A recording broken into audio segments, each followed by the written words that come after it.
अस्सलाम वालेकुम, कैसे हैं आप सब? करती हूँ सब ठीक होंगे और अल्हम्दुलिल्लाह मैं भी बिल्कुल ठीक हूँ। बस लास्ट व्लॉग में मैंने आपके साथ शेयर किया था कि मुझे गॉल ब्लैडर में बहुत दर्द रहता है स्टोन्स की वजह से। और 1 साल पहले तकरीबन ये दर्द स्टार्ट हुआ था मुझे। अब वो 1 साल से बर्दाश्त करते मैं नहीं चाह रही थी कि मेरी कोई सर्जरी वर्जरी हो, मेडिसिन से ही ठीक हो जाए। मगर मुझे स्टार्ट में ही डॉक्टर ने बता दिया था कि बेटा ये आपने सर्जरी ही करवानी है, इसका कोई हल नहीं है। आप जितनी मर्ज़ी दवाइयाँ खा लें, एक टाइम ऐसा आता है कि इसकी जो हद है ना वो ख़त्म हो जाती है और आपको इन द एंड सर्जरी करवानी पड़ती है। तो मुझे इस कदर अब दर्द रहने लगा था कि मेरी पसली में बहुत ज़्यादा दर्द रहने लगा था, साथ ही साथ मुझे कोई भी चीज़ डाइजेस्ट नहीं होती थी। और अब दर्द के लिए जो मैं पेन किलर खा रही थी वो उससे कोई फ़र्क नहीं पड़ता था। एक साथ 2-2 3-3 टैबलेट मैं ले रही थी और कोई फ़र्क नहीं पड़ रहा था। तो बस मैंने अपॉइंटमेंट लिया था और डॉक्टर के पास जा रही हूँ। डॉक्टर के पास जिस दिन मैं गई थी तो उन्होंने मुझे टेस्ट लिख के दिए थे। कुछ ब्लड टेस्ट थे और कुछ अल्ट्रासाउंड थे। तो खैर फास्टिंग वाले जो टेस्ट होते हैं ना वो थे सारे। नेक्स्ट डे मैंने टेस्ट करवाए, अपने ब्लड टेस्ट करवाए और साथ ही साथ मैंने अल्ट्रासाउंड करवाया। तो जो मेरे डॉक्टर थे उन्होंने रिपोर्ट्स देखते ही मुझे सबसे पहले ये पूछा कि बेटा जब आपको पता है कि आपका इस सर्जरी के अलावा कोई हल नहीं है तो आप इतना क्यों दर्द बर्दाश्त कर रहे हो, इसको आप जल्द से जल्द रिमूव करवाओ, कोई हल नहीं है इसका। तो फिर क्योंकि मुझे दर्द बहुत ज़्यादा रहने लग गया था, फ़िलहाल तो उन्होंने पेन किलर लिख दी थी कि आप ये पेन किलर खाएं, इससे आपका दर्द ठीक हो जाएगा। लेप्रोस्कोपी थी और 25th को मुझे एडमिट होना था रात को। संडे का दिन था 25 सितंबर को। संडे को मैं एडमिट हुई थी और 7:30-8 बजे एडमिट हुई थी रात को और नेक्स्ट डे मॉर्निंग 10 बजे मेरा सर्जरी थी। और मुझे सब ने यही समझाया था कुछ भी नहीं होना, तुम इतना ज़्यादा डर रही हो, लेप्रोस्कोपी है, कोई इतनी बड़ी कोई सर्जरी नहीं है, मामूली से बस 4 होल्स होंगे और कुछ नहीं होगा, बस ज़्यादा घबराओ नहीं, तो ये जल्द से जल्द करवा लो।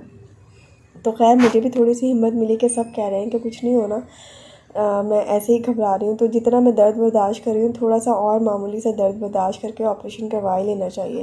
अच्छा, जब ये स्टार्ट में मुझे पेन स्टार्ट हुआ था ना तो मुझे ऐसा लगता था कि ये मुझे मैदे में दर्द होता है, मगर मैदे में दर्द नहीं था, ये गॉल ब्लैडर का दर्द था, स्टोन्स का दर्द था। अब वो मल्टीपल थे, इसकी वजह से जो है ना, और पहले तो साइज़ बहुत छोटा था स्टोन्स का, आहिस्ता आहिस्ता वो दर्द भी बढ़ता गया और जो है इसका स्टोन्स का साइज़ भी बढ़ता गया। और अब जब इसका मैंने लास्ट जो मेरे टेस्ट हुए थे तो उसका साइज़ बहुत ज़्यादा बढ़ गया था, जिसकी वजह से मुझे पसलियों में दर्द था और मुझसे लेटा नहीं जाता था, मुझसे बैठा नहीं जाता था और वॉमिट स्टार्ट हो जाती थी मुझे। अच्छा, जब स्टार्ट में ये रिपोर्ट्स में मेरे आया था मल्टीपल स्टोन्स का, तो मुझे ऐसा लगता था कि मैं डाइट से इसको कंट्रोल कर लूँगी या मैं ऑयल फ्री खाना खाऊंगी, जंक फूड वगैरह बंद कर दूँगी तो ये कंट्रोल हो जाएगा। बहुत डाइट किया मैंने और बहुत मैंने ऑयल फ्री खाना खाया। एक हद होती है ना कि आप क्योंकि हमारी डाइट इस तरह की है कि हम ऑयल बिल्कुल छोड़ नहीं सकते। और ये चीज़ जो है एक बार स्टार्ट हो जाए तो फिर कंट्रोल नहीं होती। मैंने बहुत ज़्यादा डाइट की है, मैंने ऑयल बिल्कुल छोड़ के देखा है, मगर ये दर्द आपको किसी न किसी तरह से होना ही होता है। तो बस आप एक हद तक डाइट करते हो ना, तो बस वो हद भी ख़त्म हो गई थी डाइट कर के वेट बहुत कम हो गया था। ये संडे की क्लिप है जिस दिन मैं हॉस्पिटल जा रही थी एडमिट होने के लिए। और जब घर से निकली थी ना बच्चों से मिलके तो मैं बहुत परेशान थी, बहुत रो रही थी, मुझे ऐसा लग रहा था मैं जा रही हूँ वापस नहीं आऊँगी। और बच्चे थोड़े से परेशान थे, मगर घर पे अम्मी के पास और बच्चों के साथ पास मैंने अपनी बहन को बुला लिया था। उनके बच्चों से मेरे बच्चों की बहुत ज़्यादा फ्रेंडशिप है, बच्चों का दिल लग जाता है उनके बच्चों के साथ। तो वो थी अम्मी के पास और बच्चों के पास, और इसलिए बच्चों को ज़्यादा फ़ील नहीं हुआ। जिस दिन मेरी सर्जरी थी उस दिन हॉस्पिटल में मेरे साथ हस्बैंड थे मेरे, और नेक्स्ट डे मॉर्निंग में जिस दिन मेरा ऑपरेशन था उस दिन बहन, मेरी छोटी बहन जो है वो आ गई थी मेरे साथ। और ये ड्रेस चेंज करने को कहा था मुझे कि ये ड्रेस चेंज कर लें, जो कि मैंने जिसको हाथ भी नहीं लगाया, मेरा बिल्कुल दिल नहीं चाह रहा था इस ड्रेस को पहनने को या इसको हाथ लगाने को। और बेड को देख देख के मुझे ना घबराहट हो रही थी और एक अजीब सा दम घुट रहा था मेरा कि मैं इस रूम से बाहर निकल जाऊँ। खैर मगर मैं ऐसा कर नहीं सकती थी क्योंकि एक बार आप जब एडमिट हो जाते हो तो फिर आपको अलाउ नहीं करते बाहर जाना। रूम में आने के बाद इन्होंने केएफसी ऑर्डर किया अपने लिए क्योंकि इन्हें भूख लगी हुई थी, और मुझे भी कुछ खाने को कहा गया कि आप अगर आपने डिनर नहीं किया तो आप डिनर कर लें, क्योंकि रात को 1:30 बजे मुझे खाना पीना जो है वो बंद कर देना था। उसके बाद 1:30 बजे के बाद कुछ भी खाना पीना नहीं था। सुबह 10 बजे जो है वो मेरी सर्जरी थी, और पानी ज़्यादा पीने को कहा मुझे कि आप पानी ज़्यादा पिएँ। तो बस बेड पे ये सो गए थे, सोफ़े पे मैं सो गई थी क्योंकि मुझे बेड पे लेटने को ही दिल नहीं चाह रहा था। और वैसे भी जो है मुझे पूरी रात नींद नहीं आनी थी। ज़हन में अजीब अजीब से ख़्यालात आ रहे थे, और बस बहुत मुश्किल थी वो रात।